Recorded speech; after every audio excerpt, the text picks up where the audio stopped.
Latvijas ekonomisko interešu veicināšana ārvalstīs nemainīgi ir Latvijas diplomātu prioritāte.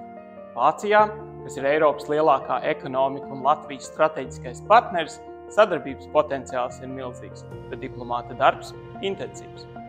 Lai identificētu jaunas iespējas investīciju piesaistē un eksporta veicināšanai, esam regulārā saziņā ar Vācijas amatpersonām un uzņēmēju apvienībām, tiekāmies ar esošiem investoriem un proaktīvi uzrunājam jaunus.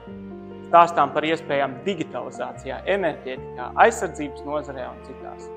Nozīmīgs rīks mūsu rīcībā ir amatpersonu vizīšu organizēšana.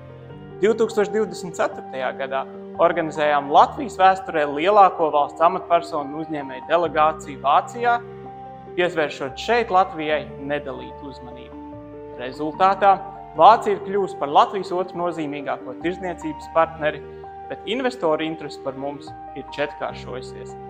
Nenogurstoši strādāsim arī turpmāk, jo iespēju Vācijā vēl ir daudz, bet katrs mūsu diplomātu sasniegums sniedz pienesumu Latvijas izaugsmei un iedzīvotāju labklājībai.